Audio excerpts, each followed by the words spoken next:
محمد صاحب التاج والمعراج والمعجزات وعلى آله وأصحابه ذوي الكرامات، أما بعد، فقد قال الله تبارك وتعالى في القرآن العظيم والفرقان الحميد: أعوذ بالله من الشيطان الرجيم، بسم الله الرحمن الرحيم. لهم البشرى في الحياة الدنيا وفي الآخرة. آمنت بالله صدق الله العظيم وبلغنا رسوله النبي الأمين المعين المبين الكريم، ونحن على ذلك لمن الشاهدين والشاكرين، والحمد لله رب العالمين.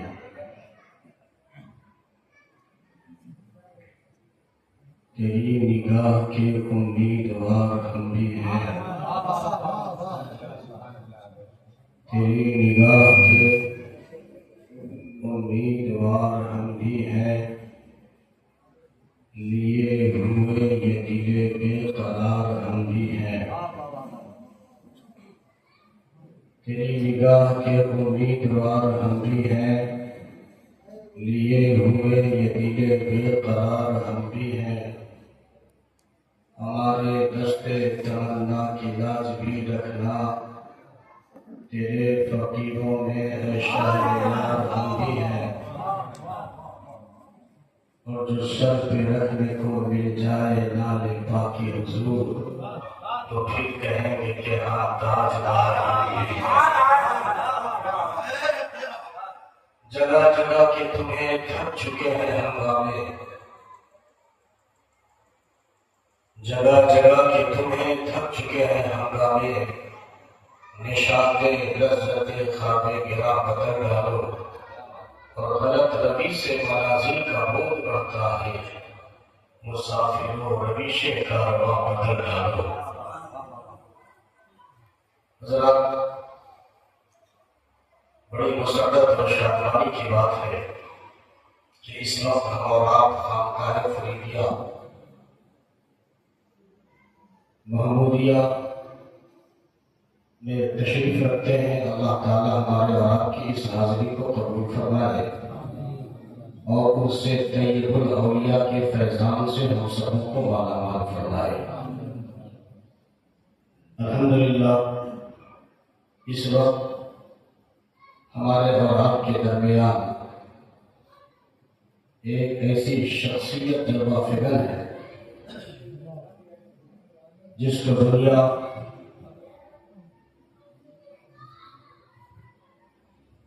جانشین حضور معین ملت حضرت علامہ الشاہ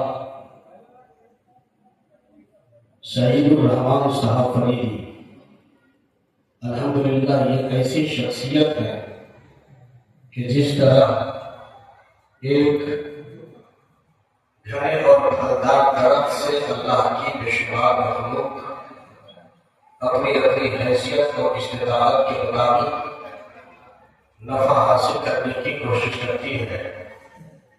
کوئی اس درخت کا پھل کھا کر اپنی بھوک، تو کوئی شخص اس کی چھاؤں سے اپنی راحت اور سکون تلاش کرتا، کوئی اس کی لکڑیوں سے فائدہ اٹھاتا ہے. بلا تفصیل سعید الرحمن فریدی کی ذات بابرکات بھی اسی پھلدار درخت کی طرح ہے کہ کوئی ان کی نصیحت آمیز باتوں سے اپنی زندگی میں انقلاب لانے کی کوشش کرتا ہے، تو کوئی ان کی صحبت میں بیٹھ کر اپنے ظاہر کے ساتھ ساتھ باطن کو بھی چمکش کرتا ہے. حضرت کی عمر میں برکتیں عطا فرمائے. بے شمار علماء خطبہ شعراء تشریف رکھتے ہیں. حضرت تحت البراء حضرت ساجد فریدی و جملہ خانواد فریدیہ کے چشم و چراغ یہاں تشریف رکھتے ہیں. میں پہلی بار اس دیار محبت میں حاضر آیا ہوں، لیکن حقیقت معلوم میں آپ کو بتاؤں مجھے بے حد خوشی ہو رہی ہے، چونکہ ہم نے پیر تو بہت دیکھے ہیں لیکن اس قدر عاجزی، انکساری اور اخلاق کا پیکر پیر بہت کم دیکھا ہے۔ کم سے کم ساتھ دیجیے آپ لوگ تو میں سناؤں، ورنہ یہ مائک نہ سننے دے رہا ہے نہ سنانے دے رہا ہے۔ بہرحال علماء کرام نے حضرت اکمل ریشانی صاحب سے آپ نے سماعت کیا، حضرت غلام ربانی چشتی صاحب وہ بھی آپ سن چکے ہیں، اور نقیب سدا بہار حضرت محبوب عاقل صاحب کا کیا کہنا، بڑی اچھی نقابت ہو رہی ہے۔ اللہ ان تمام علماء کرام کے سائے کو ہمارے سروں پر دائر قائم رکھے اور ان کے ذل عاقبت کو دراز فرمائے۔ آمین تو ہو دیجیے۔ آمین بولنے میں کوئی آپ کو پریشانی نہیں ہے بھائیو؟ ایسا لگتا ہے کہ آپ لوگ بیٹھے یہاں ہیں لیکن دل اور دماغ کہیں آپ کا اور ہے، ایسا نہیں ہونا چاہیے۔ یا تو مچھلی کے دکان میں ہو، سوچ رہے ہوں گے کہ جلدی سے محفل ختم ہو پھر کھانے کا انتظام ہوگا، لیکن یہ یاد رکھیے گا کھانا پینا اپنی جگہ ہو تو جسمانی خوراک ہے، یہاں ہم اور آپ روحانی خوراک لینے کے لیے سبحان اللہ، ذرا جی لگا کر مسکرا کر بولے سبحان اللہ، سبحان اللہ۔ چونکہ تفسیر میں جانے کا وقت نہیں ہے اور بہت جلد اس محفل کا اختتام بھی ہونا ہے، حضرت کا جو حکم ہوگا وہ کیا جائے گا، لیکن میں بلا تمہید ایک بات آپ کے سامنے عرض کرنے لگا ہوں کہ ہمارے اور آپ کا یہ جو وجود ہے دو چیزوں کا مجموعہ ہے، ایک جسم اور ایک ہے روح۔ سنے گا میرے ساتھ چلے گے تو میں سناؤں، ایک ہے جسم اور ایک ہے روح۔ اگر روح نہ ہو جسم میں تو یہ جسم بیکار ہے، ہاتھ ہے مگر بیکار، پیر ہے مگر بیکار، آنکھ ہے مگر دیکھتی نہیں، کان ہے مگر سنتا نہیں۔ پتہ یہ چلا کہ یہ ہاتھ، یہ پیر، یہ کان، یہ ناک، یہ گھٹنے، یہ ٹخنے، جو کچھ بھی ہمارے شریر کا حصہ کام کر رہا ہے یہ اس جسم کا کمال نہیں بلکہ روح کا کمال ہے۔ زور سے ذرا مسکرا کر بولے سبحان اللہ۔ اور توجہ سے زیادہ وقت نہیں دوں گا، تو جسم اور روح سے ہمارے اور آپ کا یہ وجود تیار ہے۔ میرے رب کا کرم تو دیکھیے کہ روح اور جسم ان دونوں چیزوں سے ہمارا وجود ہے، مگر ایک ہے جسمانی مرض اور ایک ہے روحانی مرض۔ جسمانی خوراک کو اللہ تعالیٰ نے زمین سے ہی پیدا کیا، چونکہ ہمارا جسم مٹی سے بنا ہے، یہ بھی تو آپ جانتے ہیں، مگر روح کا تعلق چونکہ آسمان سے ہے اس لیے اس کا علاج، اس کی خوراک بھی آسمانی ہے۔ میں اس طرف آؤں گا، لیکن میں آپ کو بتانا چاہوں کہ ہمارے اور آپ کے جسم اور روح کے وجود سے یہ ہمارا وجود تیار ہے۔ یہ بھی آپ سمجھتے ہوئے چلے کہ اگر انسان کے جسم کے اندر بھی بیماری ہوتی ہے، مثلا کسی کو بخار لگ جائے سمجھ جاتے ہیں جسم بیمار ہے، سردی ہو جائے سمجھ جاتے ہیں جسم بیمار ہے، شوگر ہو جائے سمجھ جاتے ہیں جسم بیمار ہے، ہارٹ بلڈ پریشر ہو جائے آپ کو سمجھ میں آ جاتا ہے جسم بیمار ہے، زخم ہو جائے جسم بیمار ہے، نظر میں کمزوری ہو جائے جسم بیمار ہے۔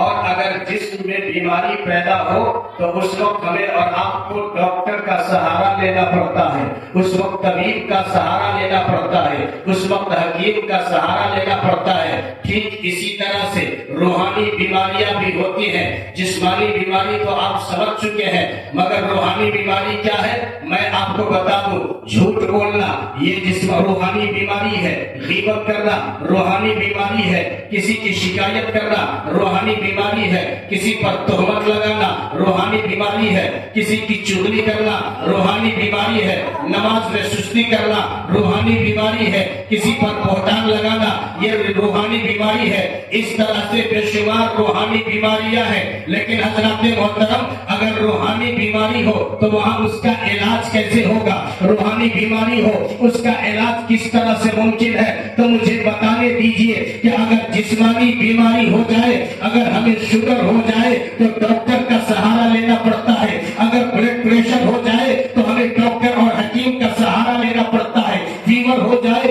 تو ڈاکٹر اور حکیم کا سہارا لینا پڑتا ہے۔ کہ اگر جسم بیمار ہو تو ڈاکٹروں کا سہارا لیا جاتا ہے، لیکن اگر روح بیمار ہو جائے تو اس وقت ڈاکٹر کام نہیں آتا ہے، بلکہ پیرے طریقت کام آ جاتا ہے، اللہ کے ولی کام آیا کرتے ہیں، بزرگان دین کام آیا کرتے ہیں۔ جسم بیمار ہو ڈاکٹر کے پاس جائیے تو علاج ہوگا، اور اگر یہی روح بیمار ہو جائے تو ولیوں کی بارگاہ میں آئے گے تو انشاءاللہ یا رسول اللہ زندہ باد زور سے مسکرا کر بولیے سبحان اللہ، اور محبت سے بولیے سبحان اللہ۔ یہ روحانی بیماریاں ہیں، آپ توجہ سے ملاحظہ فرمائیے، روحانی بیماریوں کا علاج ڈاکٹر نہیں کر سکتا، کوئی حکیم نہیں کر سکتا ہے۔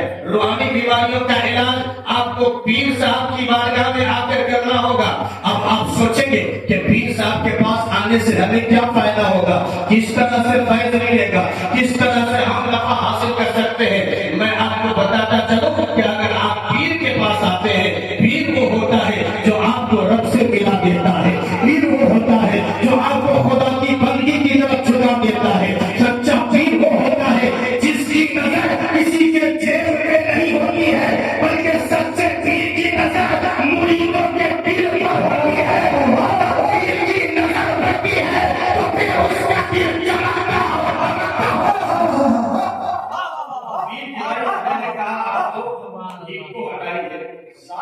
آواز بالکل آپ کی سمجھ میں نہیں آ رہی، میں کیا بول رہا ہوں خود ہی مجھے سمجھ میں نہیں آ رہا، لیکن آپ لوگ سمجھنے کی کوشش کریں، ذرا جی لگا کر ایک مرتبہ بول دیجیے سبحان سبحان اللہ۔ آپ لوگ کب بولیے گا؟ پرسوں بولیے گا۔ میں تو ختم ہونے کے بعد ایک چیز بتا دوں کہ اپنے گفتگو کی طرف آتا ہوں، چونکہ آپ علماء سے سن چکے ہوں گے کل قیامت میں ایک ایک چیز رب کے یہاں گواہی ہے۔ سچ ہے چچا، سچ بول رہا ہوں، بولیے ایک ایک چیز گواہی دے گی نہیں؟ ہم جس زمین پر بیٹھ کر نیکی کر رہے ہیں یا برائی کر رہے ہیں وہ زمین بھی گواہی دے گی۔ علماء کرام سے پوچھیے، شورا سے پوچھیے، خطبہ سے پوچھیے تو آپ کو پتا چلے گا کہ شورا کرام کا حال یہ ہے کہ سنیے، شورا کرام کا حال یہ ہے، علماء کرام سے جب آپ پوچھیں گے تو آپ کو پتا چلے گا کہ علماء کرام سے آپ مسجدوں میں جب آپ جاتے ہیں نماز پڑھتے ہیں، نماز پڑھنے کے بعد ہر شخص اپنی اپنی جگہ کو بدل لیتا ہے، کوئی یہاں سنت پڑھ رہا ہے، کوئی ادھر سنت پڑھ رہا ہے، کوئی ادھر سنت پڑھ رہا ہے، جگہ بدل بدل کر ہم اور آپ سنت پڑھنے کی کوشش کرتے ہیں۔ علماء کرام سے پوچھیے کہ آخر ہم جگہ بدل کر کیوں سنت پڑھتے ہیں؟ جس جگہ پہ ہم نے فرض نماز ادا کی ہے ہم وہاں بھی سنت پڑھ سکتے ہیں، لیکن جگہ بدل بدل کر سنت پڑھنے کا مطلب کیا ہے؟ تو یہ علماء کرام آپ کو جواب دیں گے کہ جگہ بدل کر سجدے کیا کرو، اس لیے کہ کل قیامت کے میدان میں ہم جس جگہ پہ سجدہ کر رہے ہیں وہ زمین بھی گواہی دے گی، جس فرش کے پیچھے سجدہ کر رہے ہیں وہ دیوار بھی گواہی دے گی، یہ چھت بھی گواہی دے گی، یہ ذرے بھی گواہی دیں گے، سب ساری چیزیں گواہی دیں گی۔ تو یہ یاد رکھے گا، اس محفل میں بیٹھتے ہیں ان سے قریبی میں بیٹھتے ہیں، یہ زمین تو گواہی دے گی، لیکن اگر آپ اپنے ہاتھوں کو اٹھا کر یا رسول اللہ کا نعرہ لگائیں گے تو یہ ہمارا یقین ہوتا ہے کہ کل قیامت کے میدان میں یہ ہاتھ بھی گواہی دے گا کہ ان سے قریبی میں بیٹھ کر حضرت معین کے جو دیوانے ہیں، حضرت محمود کے جو دیوانے ہیں، وہ ہاتھ اٹھا کر کسی اور کا نعرہ بلند نہیں کر رہے تھے، بلکہ آمینہ کا نام، آمینہ کے نام کا نعرہ بلند کر رہے تھے۔ اس لیے اپنے ہاتھوں کو اٹھائیے اور بولیے یا رسول اللہ، یا رسول اللہ، اور محبت سے یا حبیب اللہ، یا نبی اللہ۔ یہ ہاتھ آپ کے گواہ ہو گئے، آگے بڑھیے حضرات۔ پیر کے پاس آنے سے فائدہ ہوتا ہے نہیں ہوتا؟ پیر لوگ کیسے فائدہ پہنچاتے ہیں؟ مختصر بڑی تیزی کے ساتھ عرض کرتا ہوں، اس لیے کہ ہمارا عقیدہ ہے، ہمارا خیال ہے اور ہمارا ماننا یہ ہے، کون کہتا ہے کہ دارا وہ سکندر اچھا، کون کہتا ہے کہ دارا وہ سکندر اچھا، ساری دنیا سے محمد کا قلندر اچھا ساری دنیا سے محمد کا علم اچھا ملازم فرمائیے حضرات محترم، چونکہ ہر شخص کو مرنا ہے، پیر کی ضرورت ہے، پیر کی اہمیت کو سمجھیے، یہ خانقاہی پروگرام ہے، اس لیے میں یہ بات کہہ دینا آپ کے سامنے ضروری سمجھتا ہوں، پیر کے پاس آنے سے فیض ملتا ہے، پیر کے پاس آنے سے آپ کا ظاہر بھی چمک جائے گا اور باطن بھی چمک جائے گا۔ چمکتا ہے یا نہیں چمکتا؟ اب سوچیے کہ آخر باطن کیسے چمکتا ہے، پیر سے فیض کیسے ملتا ہے؟ تو آئیے حضرت علامہ جلال الدین رحمت اللہ علیہ نے تحریر فرمایا، حضرت جلال الدین رومی نے لکھا ہے، اور ایک انداز میں ایک مثال سے آپ کو واضح کرنا چاہتا ہوں، بتانا چاہتا ہوں کہ پیر سے کس طرح سے اکتساب فیض کیا جاتا ہے۔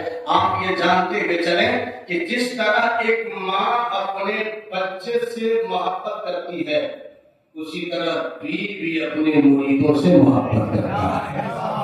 چونکہ ماں کا معاملہ یہ ہے کہ اگر بچہ سامنے نہ ہو، کھو جائے تو ماں بلکنے لگتی ہے، ماں رونے لگتی ہے۔ پیر کا وہی حال ہے، اگر کوئی مرید ہو گیا سامنے نہیں آتا ہے، اس کی کس طرح سے اصلاح کی جائے گی؟ سچے پیر کی حالت اور اس کی نظر وہ مریدوں کے دل پر ہوا کرتی ہے۔ تیسری میں آپ خلاصہ کرتے ہوئے چلیں، حضرات علامہ جلال الدین رومی رحمۃ اللہ علیہ نے فرمایا، علماء سے اور پیروں سے آپ کو کس طرح سے اکتساب فیض ہوتا ہے وہ ملاحظہ فرمائیے۔ آپ نے بھی دیکھا ہوگا بچے لوگ آج بھی کھیلتے ہیں، ہم اور آپ بھی بچپنے میں کھیل چکے ہوں گے کہ اگر کوئی شیشہ ہاتھ میں ہو، ہم شیشہ لیتے ہیں، دھوپ میں چلے جاتے ہیں اور دھوپ کی شعاؤں کو شیشہ میں قید کرتے ہیں اور پھر اس کو یوں گھماتے ہیں، وہی شیشہ اور اس کی شعاعیں سورج کی روشنی گھر کے اندر چلی جاتی ہے، کبھی ماں کے چہرے کو جھلملاتے ہیں، پھر ادھر گھماتے ہیں، کبھی خالہ کے چہرے پر لے جاتے ہیں، اسی کا عکس کبھی پھوپھی کے چہرے پہ ہے، کبھی بھائی کے چہرے پہ ہے، کبھی ابا کے چہرے پہ ہے۔ ابا کہتے بیٹا یہ کیا کر رہے ہو، آخر یہ معاملہ کیا ہے؟ دھوپ تو باہر نکلی ہے، گھر کے اندر نہیں ہے، مگر اس کا عکس قید کر کے میرے چہرے پہ مار رہے ہو، لیکن یہ ماجرا کیا ہے؟ حضرات محترم، مجھے تم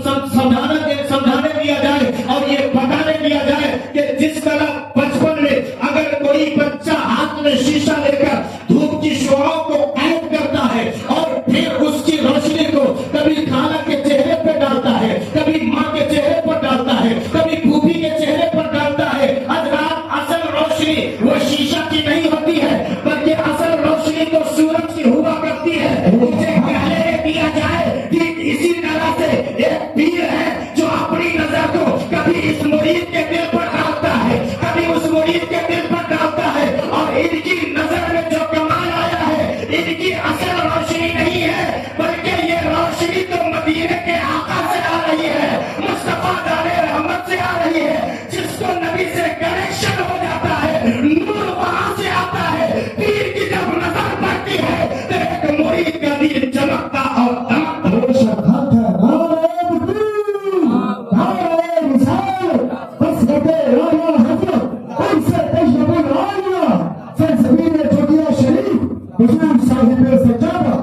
اس لیے پیر کے قریب رہیے، پیر کے قریب ہونے سے بہت فائدہ ہوگا اور بہت زیادہ فیض ملے گا۔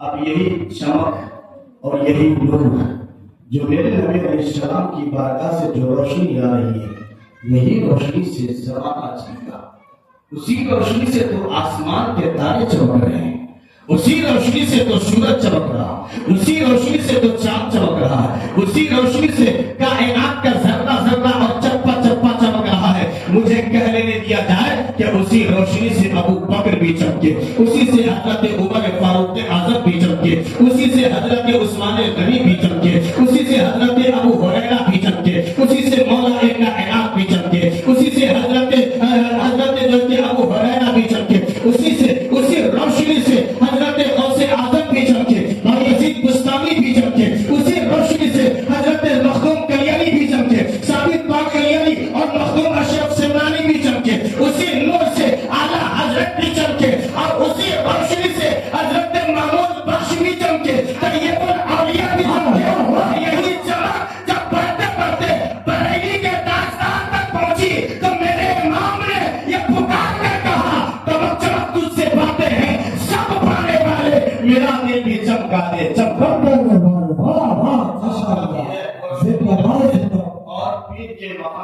سمجھے پیر سے جتنا قریب ہوں گے اتنا ہی آپ کو فائدہ ہوگا. بہت سے لوگ چونکہ اس زمانے میں مارکیٹ خراب کر دیا ہے اور غیرت کی بات ہے سر پیر تو بہت ملیں گے لیکن الحمدللہ میں پہلی بار آیا. اس سے پہلے فون پہ بات کی تھی, ان کا اخلاق مجھے سمجھ میں آیا, بڑے اچھے لگے. پیر وہی ہوتا ہے جو اخلاق مند ہوتا ہے. زور سے بولیے سبحان اللہ. چونکہ نبی علیہ السلام نے سب سے زیادہ زور اخلاق پر لگایا ہے اور جس کا اخلاق ہی اچھا نہ ہو بڑا پیر کیسا ہوگا, اس کی ظاہر اور اس کی باطن پر بڑا کیا نظر ہو. اس لیے پیر کو مصطفیٰ علیہ رحمت صلی اللہ علیہ وسلم کی سنتوں پر عمل کرنے والا جب آپ دیکھیں تو سمجھ جائیے وہ اچھا پیر ہے. ملاحظہ کرتے ہوئے حضرات کی جو زمانہ ہے لوگوں نے پیڑھی انگلی کو بدنام کر دیا ہے. انگلیوں میں 10 انگلی میں لوگ انگوٹھی پہنتے ہیں, بڑے بڑے ہاتھ رکھ لیے, 1 2 نہیں بلکہ 5 مالا پہن کر دنیا کے سامنے وہ بتانے کی کوشش کرتے ہیں کہ ہم بہت بڑے پیر ہیں. ایک وقت کی نماز نہیں پڑھتے مگر پیر بنے بیٹھے ہیں, روزہ نہیں رکھیں گے پیر بنے بیٹھے ہیں, یہاں تک کہ شریعت مطہرہ کا النگن کرتے ہیں پیر بنے بیٹھے ہیں. لیکن حضرات محترم ایسے پیر اگر آپ کو نظر آئے تو انہیں یہ کہہ دیا کرے کہ تمہاری ضرورت نہیں ہے. مصطفیٰ نے ہمیں پیمانہ بتا دیا ہے کہ سچا پیر وہ ہے, سچا ولی وہ ہے اور سچا اللہ والا وہ ہے کہ اگر اس کے چہرے کو دیکھا جائے تو خدا کی یاد آ جائے. اسی لیے تو جب حضرت کے چہرے کو دیکھتے ہیں تو یقین مصطفیٰ کی سنت بھی یاد آ گئی, خدا کی یاد بھی آ گئی. اور حضور تاج الشریعت کے چہرے کو جب زمانہ دیکھتا تھا تو یہی کہتا تھا اے تاج الشریعت, جب رب نے آپ کو اتنا حسین بنایا ہے تو آمنہ کے لال کو کتنا حسین بنایا. لیکن اللہ آپ پریشان نہ ہوئے, گھبرانے کی ضرورت نہیں. اس لیے شروع سے یہ بات چلی آ رہی کہ جہاں اصلی ہو وہی پہ ڈپلیکیٹ بھی ہوتا ہے. اس بات کو مانتے ہیں نہیں, اور جہاں اصلی نہ ہو وہاں ڈپلیکیٹ نہیں ہوتا. مثلا اب تو خیر وہ بھی بند ہو گیا. 2000 کا نوٹ 2014 سے پہلے اس کا کوئی وجود تھا ہندوستان میں, دیکھے تھے آپ نے نہ آئے 2000 کا نوٹ چھپا, چاہے جس کارن سے بھی وہ بند بھی ہو گیا. لیکن میں آپ کو سمجھانے کے لیے بتانا چاہتا ہوں کہ 2000 کا نوٹ جب تک ہندوستان میں اصلی نوٹ نہیں آیا تھا تو بازار میں ایک بھی نقلی نوٹ بھی نہیں تھا. لیکن جیسے ہی اصلی نوٹ چھپا 2000 کے نقلی نوٹ بھی مارکیٹ میں دھڑا دھڑ چلنے لگے. یہ سچ بولنا یا نہیں بولنا؟ اگر سچ بولنا ہو تو مسکرا کر بولیے سبحان اللہ. لوگ نقلی کو دیکھ کر اصلی سے اعتماد کو ہٹا دیتے ہیں. میں یہ کہنا چاہتا ہوں کہ جہاں اصلی ہو وہیں پہ تو ڈپلیکیٹ ہوتا ہے, جہاں اصلی ہو وہیں پہ تو نقلی ہے. مارکیٹ میں آپ چلے جائیں, اگر جہاں اصلی گھی کا وجود ہو اسی وجہ سے نقلی گھی بھی بیچتے ہیں. اگر دنیا میں اصلی پیر ہے تو نقلی پیر بھی ہے. دنیا میں اصلی ڈاکٹر ہے تو نقلی ڈاکٹر بھی ہے. دنیا میں اصلی ماسٹر ہے تو نقلی ماسٹر بھی ہے. دنیا میں اصلی طبیب ہے تو نقلی طبیب بھی ہوا کرتے ہیں. اگر آپ ان نقلی لوگوں کو اور جھولا چھاپ والوں کو دیکھیں تو پھر پریشان مت ہونا, بلکہ آپ کو یہ سوچنا ہوگا کہ مصطفیٰ کا سچا دیوانہ کون ہے, مصطفیٰ کا سچا عاشق کون ہے, نماز کا پابند کون ہے, سچا عالم دین کون ہے, غوث اعظم کے طریقے پر کون چلانے والا ہے, مریم بریلی کے طریقے پر کون چلانے والا ہے, محمود بخش قریب کون کرنے والا ہے. ارے جس کی نظر آپ کے جیب پہ ہو سمجھ جاؤ وہ نقلی پیر ہے, اور جس کی نظر جیب پہ نہیں بلکہ آپ کے دل پر ہو سمجھ جاؤ وہ اصلی.